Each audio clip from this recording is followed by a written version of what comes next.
Who's wrong and who's wronger? In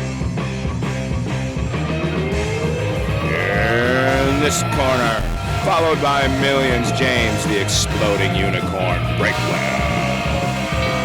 And in that corner, ignored by millions, Steve Dash Rinko Levens.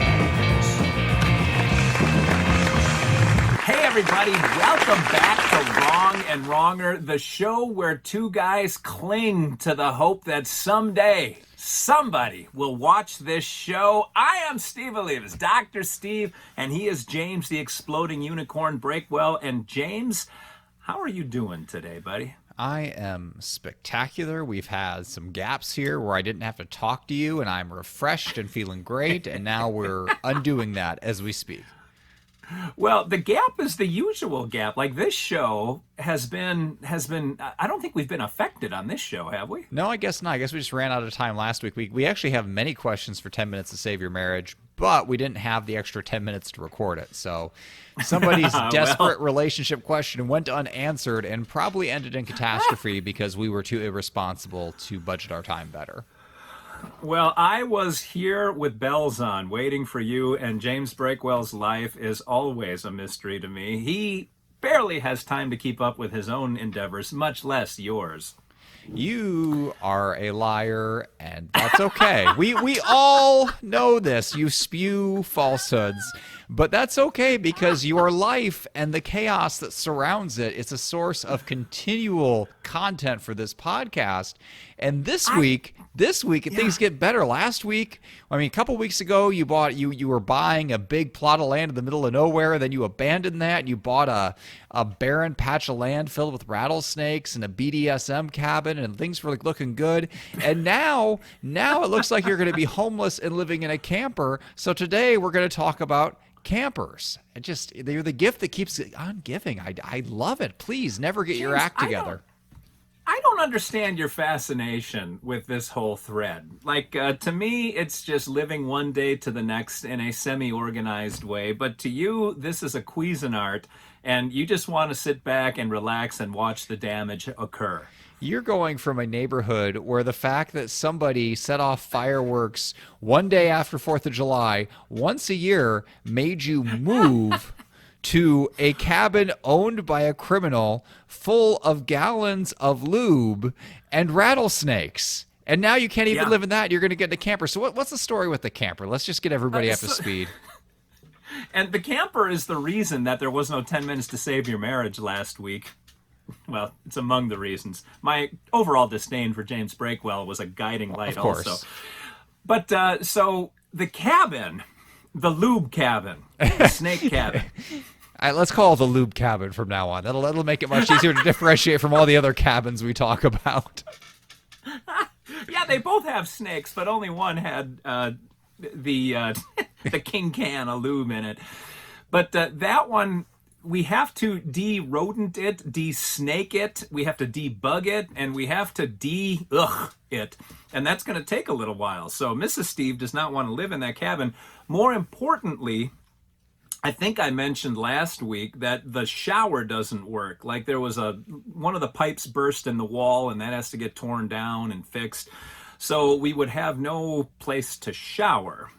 I think there's something in the small cabin wrong with the water heater too. So those things have to get fixed. Plus, there is a 6-day gap in between closing on this house that I'm sitting in right now and the new place, the lube cabin. So the plan for the time being, and this can change because, James, unlike you, some people's lives are filled with zeal. But we plan to buy a camper now and park it next to the lube cabin and hook it up to the garden hose or the water. We'll have water in the camper and then hook it up to the electricity. So we'll have electric and water in the cabin. Sorry, in the camper. Those two words sound more alike than they should. That's why we got to stick with lube cabin. But so we're going to have water and electricity and live in there quite a bit, but we can use the space in the lube cabin. It's just going to have workers and potentially snakes and other, festering things that the guy left behind that are still undiscovered. Mrs. Steve hasn't gone through every inch of that place, and probably that's why she's not completely creeped out with buying it. But anyway, that's the reason. That's what we're doing. And now we're looking for a camper and potentially a truck to pull the camper. And so it's a little bit of a mess. So during those 6 days, are they going to let you squat on the property you haven't paid for yet? Or are you going to be like set up in a Walmart parking lot somewhere? We will either. Thank you for pulling Walmart as the first option of where we would end up. Hey, they are open to campers. There's nothing wrong with that. It's it's where you're headed in life. Yeah. Well, this creates herein lies the issue with needing a truck. Like the bigger campers are called fifth wheels, and you can't just hook your tow hitch up to one of those. You need a special hitch that is installed in the bed of a special truck. Like the truck has to have a certain clearance in the bed. So anyway, all of that to say, if we don't get that special truck in time, we need to have the camper delivered, at which point we will live in a hotel until the camper is delivered. Because once the camper is delivered, it stays wherever it has been delivered until we get a truck with that special doohickey in it. If we get a truck in the meantime, we'll probably take the camper to a campground and hook up to their electric and water and then live there until we close on the lube cabin and then just drive it up there for plan A. So it depends a little bit on the truck status, but we've always got in our hip pocket that we will stay in a hotel, which we stayed in a hotel for a little over a month between houses last time. So that's not uncommon because the closings never line up on the same day. So anyway, those are the plans. I don't want to stray too far from the camper, but the lube cabin keeps drawing me back for some reason. Are you sure you shouldn't just bulldoze the thing and start over? Man, that was on the table. Okay. That was never off the table. But the lube cabin, two reasons that we're not going to do that. We're going to fix it and probably add a second story to it eventually to make it into our regular house. But one, it's a kick-ass cabin. Like, it was built by someone who had money and hired someone who knew what they were doing to put this thing together. Had it not sat untouched for 3 years, the pipes wouldn't have gone haywire and mice wouldn't have crapped in all of the kitchen cabinets. So the bones of the place are fabulous. And then the second reason is we do kind of need a place to stay while all the construction is being done. And the cabin gives us options. We can live in the cabin once it's cleaned for 2 years. Wait, not a place to stay. We need a place to stay while we're getting money together to do all the other stuff. So the cabin can be that place while we are amassing a small fortune to put a second story and a deck that will overlook the entire valley. And a moat, I assume, and a drawbridge and some turrets and all that good stuff. I told you, the place is surrounded by barbed wire and there's a huge iron gate at the driveway. And the driveway is, without exaggerating, it's at least a third of a mile between the road and the house. So I assume cabin. You will be getting a golf cart, because I can't imagine you walking a third of a mile each way every day to check your mail. I don't know about a golf cart, but... maybe a horse? It's a dirt bike? Drivable. Now, we're going to get ATVs that are able to handle the terrain and be able to get out to different parts of the property. All right, so back to the camper, because this is something that's actually crossed my mind before as I was looking for Airbnbs and taking my kids around. It's like, wouldn't it be easier if we just had the sleeping space with us and we took it there now? There were a lot of drawbacks to that. One, driving a vehicle that big terrifies me. Two, I think it's really hard to find a good one. Some people say they're all bad and they're all poorly made, and there's a million different kinds of them out there. So it was a little overwhelming to start looking at what was out there.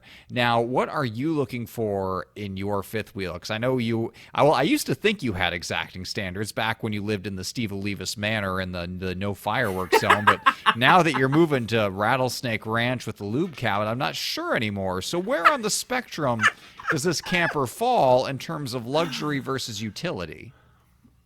That ball has bounced around a little bit. First, let me get back to your initial quest to find one. I wouldn't recommend buying one for your situation because you're not going to use it that much. I'd recommend renting one. Yeah. That you can rent a big one, and you still have to sort of grind your teeth and white knuckle it while you're driving, but then you just give the damn thing back when you're done with it and wash your hands of the whole thing. We looked first for... we never really looked for a new one. Like, we would like to buy one that we can just sell when we're done using it, or at least have that option and still recoup most of our money. So we went to a dealership which tend to sell higher end ones and also have a little bit of a VIG built into the price, and we decided that was a bridge too far for Olivas. So then we started hitting the used market, and then we put the idea on the back burner for a while, as is evidenced by your new fascination with this, because now it's on the table again.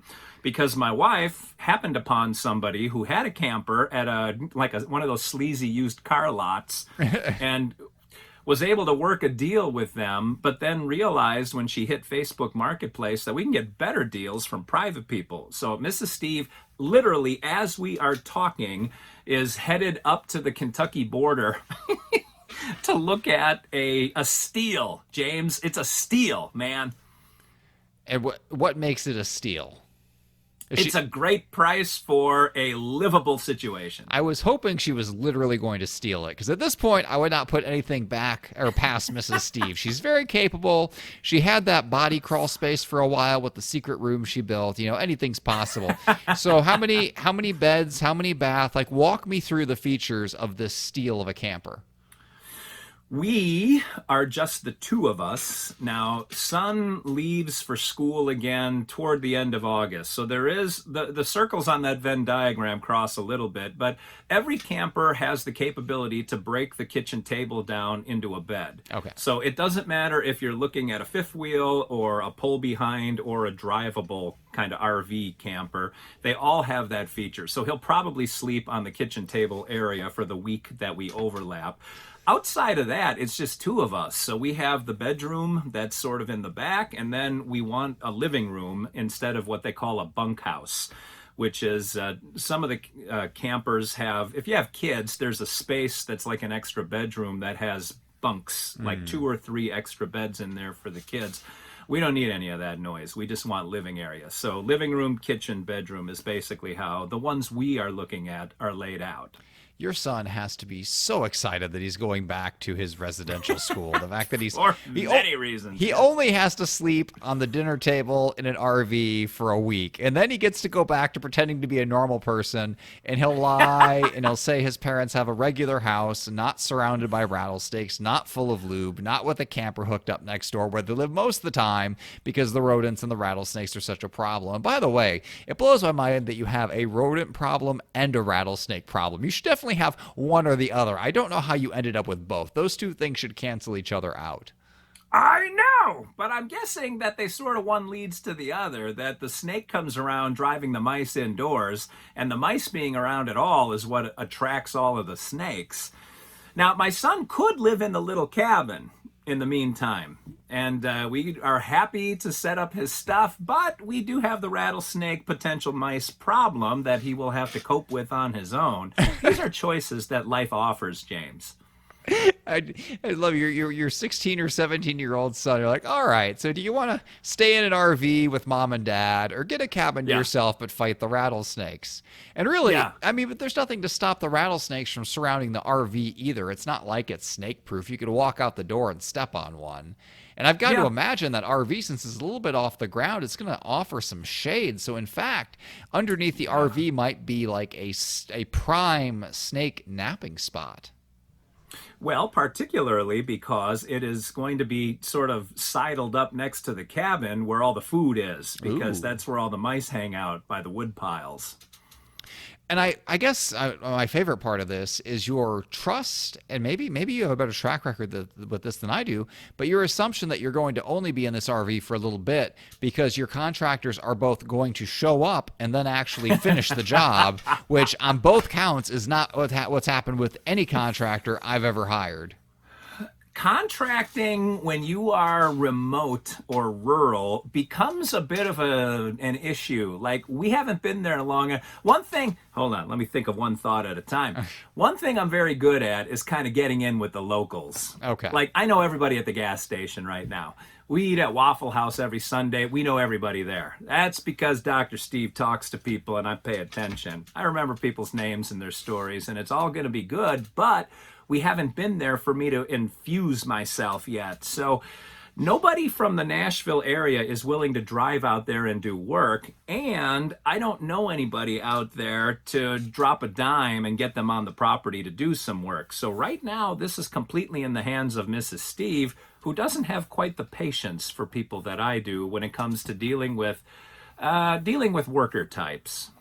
Yeah, and it really is a type, isn't it? Like, if there were any other field where you showed up, like, some of the time and did some of the work, you would be out of business. But contractors, like, that just seems to be par for the course. Good ones, bad ones, it doesn't matter. They all end up kind of unreliable, and that's just how it is. And I don't know why. You'd think eventually there'd be enough demand that more people would enter the contractor field. There'd be competition and they'd shape up, but that's just not the way it works. Either that, or I am just a particularly susceptible mark, drawing in all the bad contractors, while the good contractors go down to rattlesnake country and deal with things there.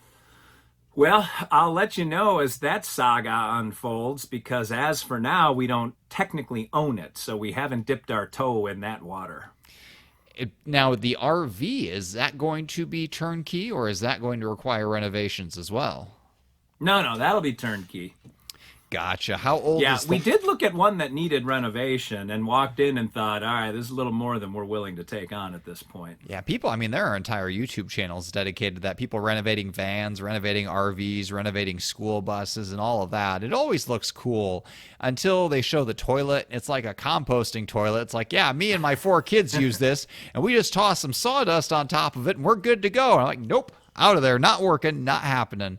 So yeah, I very much am glad I don't live in a bus. I'm sure your son is very much glad he's not going to be in the RV, and I'm sure you'll be glad to get out of it. Although I am impressed you actually have a line on an RV. I kind of wondered if you wouldn't end up with like a horse trailer or something. Just throw an air mattress in back and make it work for a few months.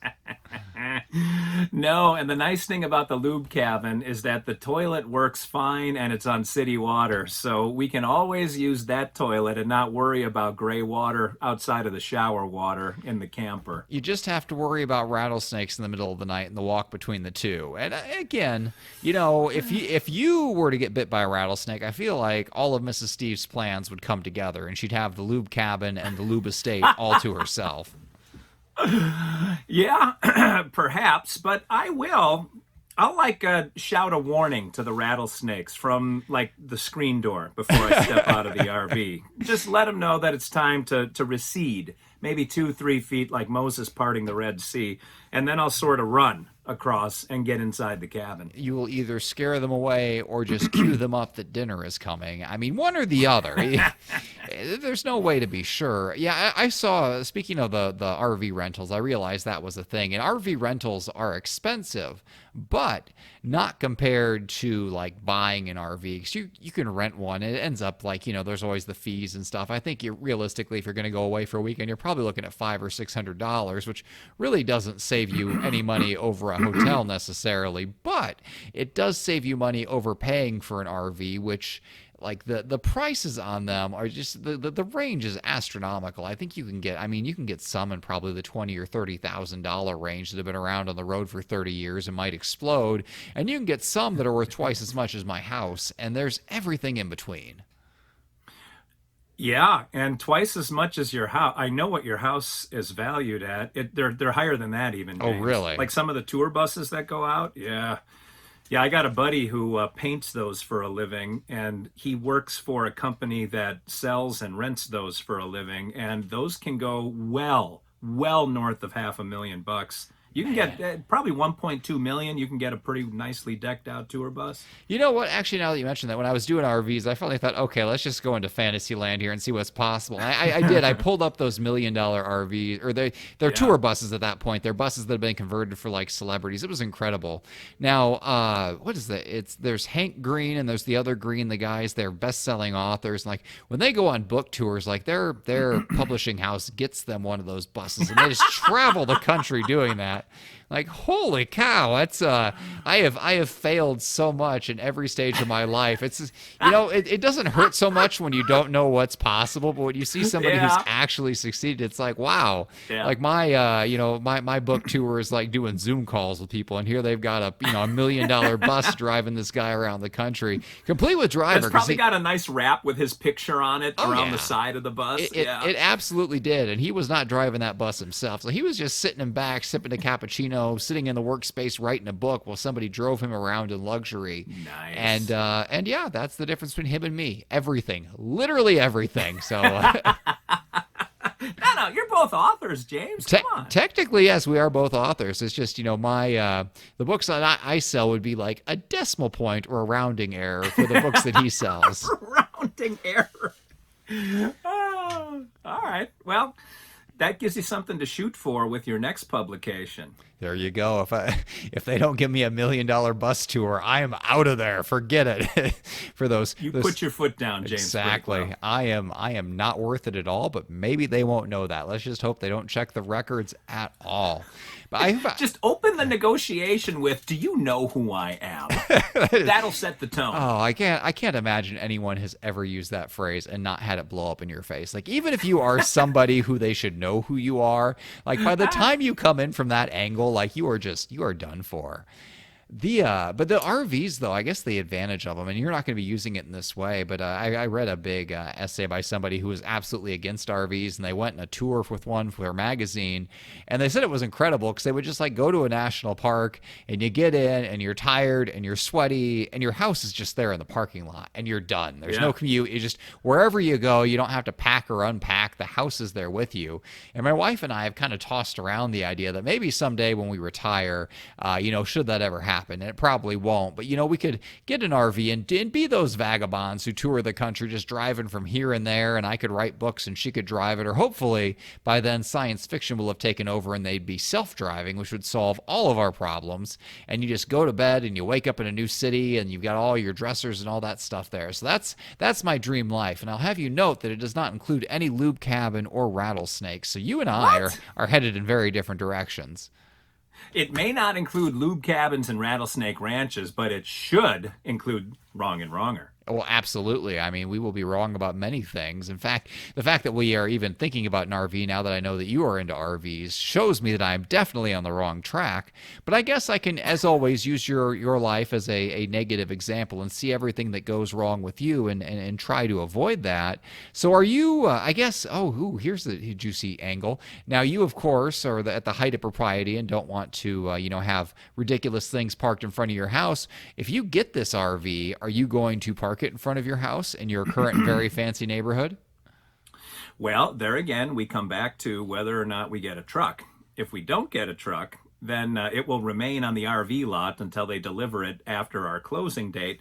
If we do get a truck, then abso-freaking-lutely. And they can come kiss my ass if they don't like it parked there for a week and a half. What are they going to do? We have no neighborhood association. Ooh. That was part of Mrs. Steve's demands when we looked at a house 3 years ago. I just love that you're getting a mobile home situation that's going to be completely immobile. Like, you're going to get it without the truck possibly, and it's just going to go there and it's going to be stuck unless she like gets a yoke for you and ties you up and has you drag it around. And I don't think you're up to it anymore. You're not a young man. No, I'm not, but I wouldn't put that thought out of the realm of possibility in Mrs. Steve's head. Yeah, I mean, you gotta prove your use somehow, I guess. But man, this is your adventure just keeps getting more and more out there, and I can't wait to see what's going to happen next week. We've got the lube cabin, we've got rattlesnakes, we've got the RV now. I gotta think we're gonna add like bears and questionable hitchhikers. I mean, this adventure is just going to get bigger and bigger, and I hope it never ends. Well, we are. You never really take from Mother Nature. You just sort of coexist happily. And so we'll see what happens out there after dark. There are predators and prey. Like, it's part of the food chain out there. Have you been out there at night yet? No. So you're pretty far from civilization. I bet the stars are incredible, and you'll be staring up at them, marveling at the wonder of the universe as a snake comes up and bites you on the butt and you die. But at least you'll go out to an incredible view. Boy, That's so unlike you to put such a sweet spin on it, James. I appreciate that. Well, speaking of spinning, we got to spin off into space and disappear back into your phone while you get to the rest of your life. James, I got to let you go. I'm sorry, man. I am heartbroken, we're going to say, but I respect your wishes. It is my wish to end on time this week, so this has been another episode of Wrong and Wronger, where I'm still amazed at James's fascination with my life, and we will ride that pony till it dies. But until we meet again, this is Steve Olivas, Dr. Steve for James the Exploding Unicorn Breakwell, saying thanks for listening, thanks for watching, thanks for supporting the show, and thanks for not telling any of your friends. We do appreciate the anonymity. And until we meet again, always remember that two wrongs can make a right.